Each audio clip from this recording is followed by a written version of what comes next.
আপনারা দেখছেন YouTube channel সোনালী দিনের বাজার।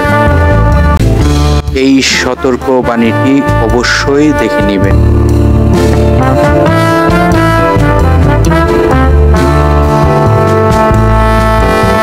আজকের আলোচনা বুঝতে হলে আপনাদেরকে খাতা কলম নিয়ে বসতে হবে। আজকের ভিডিওর টপিকটি আপনারা ইতিমধ্যে ফলো করেছেন।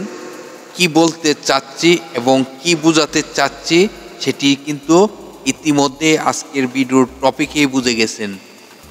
আজকের ভিডিওর টপিক ছিল মার্কেট গরম করবে এই স্টকটি, চুপচাপ নিয়ে বসে থাকুন।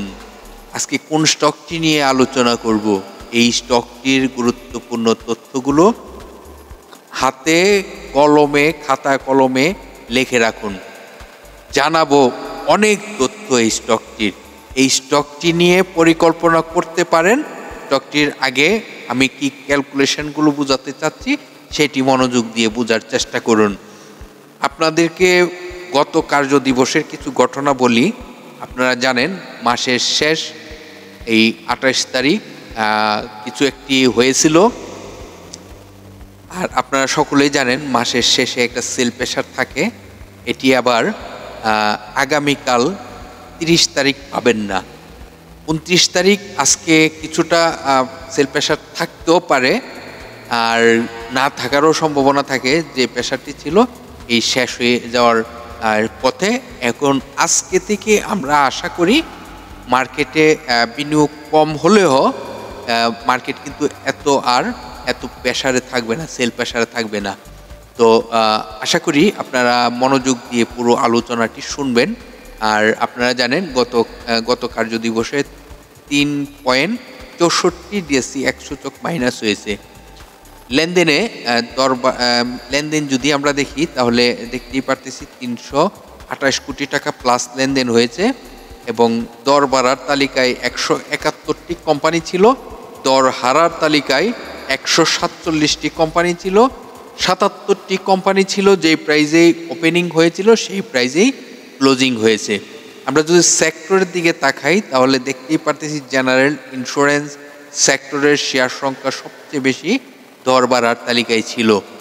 দ্বিতীয় অবস্থানে ছিল টেক্সটাইল সেক্টরের শেয়ার সংখ্যা, তৃতীয় অবস্থানে ছিল ইঞ্জিনিয়ারিং সেক্টরের শেয়ার সংখ্যা, চতুর্থ অবস্থানে ছিল ফার্মা সেক্টরের, পঞ্চম অবস্থানে ছিল ব্যাংক সেক্টর। এভাবে কিন্তু সকল সেক্টরে কিন্তু কিছু কিছু করে প্রাইজ হয়। এইভাবে 171টি কোম্পানি আপে থাকে, যেটি বাজারের পজিটিভে থাকা যে স্টকগুলো 171টি কোম্পানি। চলুন এখন আমরা আজকের ভিডিওর টপিকের যে স্টকটি সেই স্টকটি নিয়ে আলোচনা করি।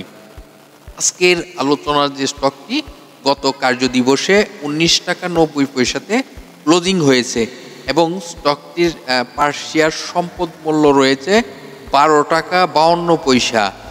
স্টকটি জুন ক্লোজিং একটি স্টক, এবং এই স্টকটির ফার্স্ট কোয়ার্টারে আয় রয়েছে 26 পয়সা।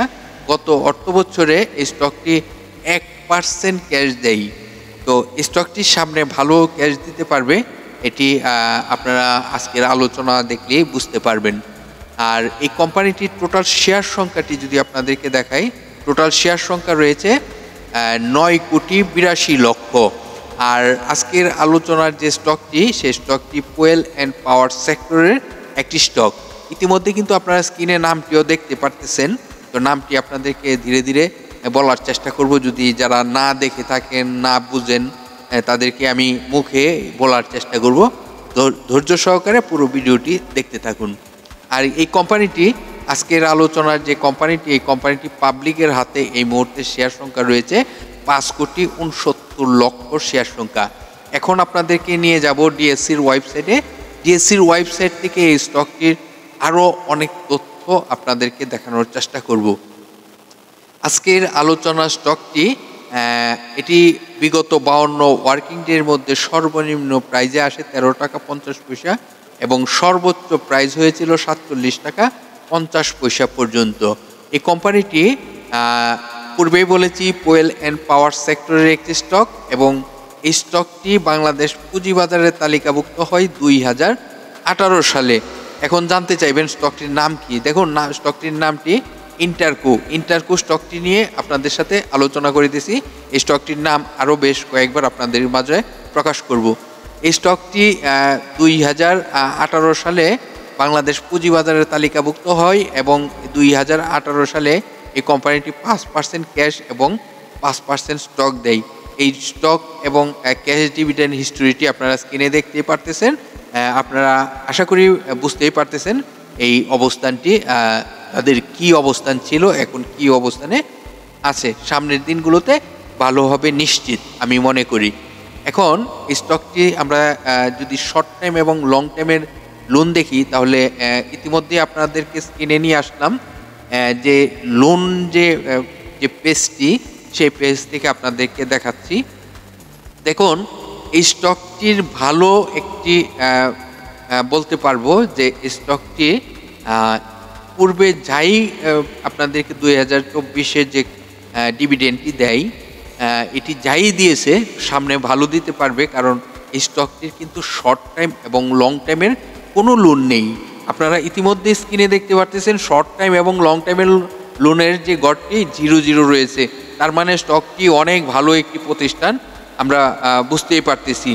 আর এই কোম্পানিটির আপনারা যদি বিস্তারিত আরও তথ্য এই কোম্পানিটির ওয়েবসাইট থেকে সংগ্রহ করতে চান তাহলে আপনাদেরকে যেতে হবে এই কোম্পানিটির ওয়েব অ্যাড্রেসে ক্লিক করে আপনাদের নোটিশ বোর্ড থেকে, এই কোম্পানিটির নোটিশ বোর্ড থেকে আপডেট অনেক তথ্য সংগ্রহ করতে পারবেন। এখন আপনাদেরকে যে তথ্যগুলো দেখাবো সেই তথ্যগুলো হলো আপনাদের হাতে কলমে লিখতে হবে, কারণ এই স্টকটির সাপোর্ট কোথায়, স্টকটির রেজিস্ট্যান্স কোথায় এবং স্টকটির আরএসআই কোথায় আপনাদেরকে কিন্তু সকলকেই অবগত করিতেছি যে আরএসআই এর মাধ্যমে কিন্তু আমরা জানতে পারি একটি স্টকের প্রাইস আপে রয়েছে নাকি লো প্রাইজে রয়েছে। তো সেই তথ্যগুলোই কিন্তু আপনাদেরকে বোঝানোর চেষ্টা করি।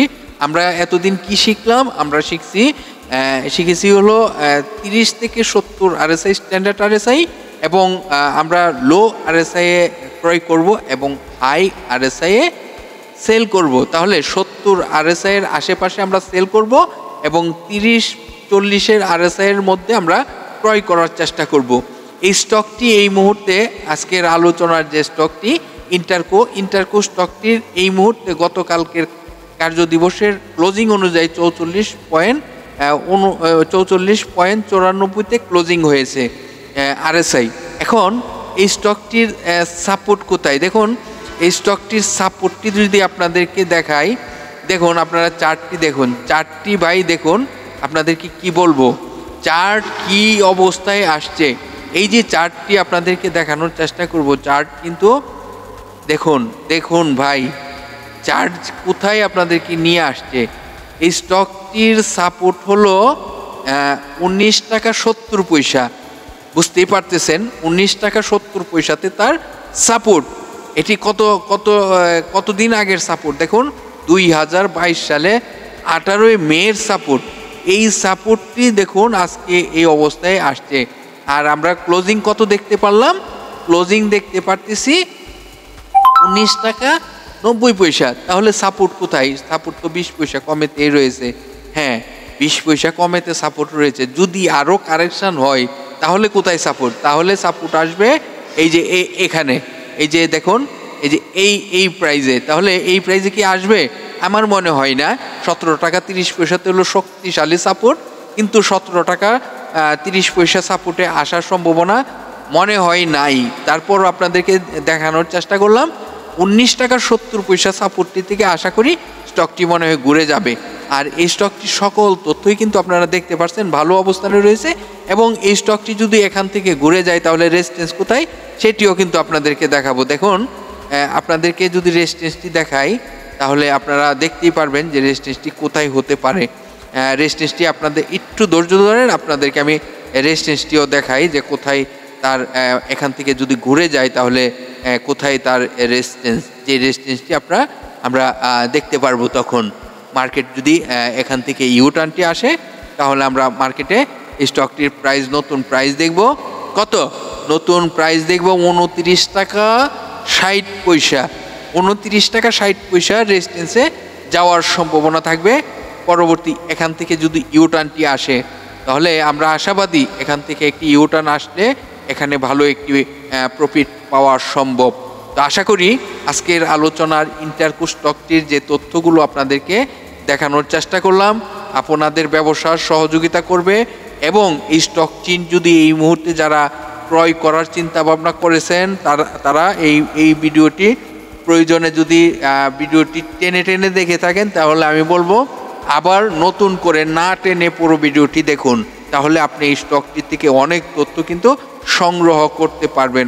আজকের আলোচনার ইন্টারকো স্টকটির তথ্যগুলো আপনাদেরকে দেওয়ার চেষ্টা করলাম। আশা করি আপনারা বিভিন্ন সোশ্যাল মিডিয়া প্ল্যাটফর্ম শেয়ার গ্রুপে যুক্ত রয়েছেন, শেয়ার করে অন্যদেরকে শুনবার সুযোগ করে দিবেন। ভালো থাকেন, সুস্থ থাকেন, আল্লাহ হাফেজ।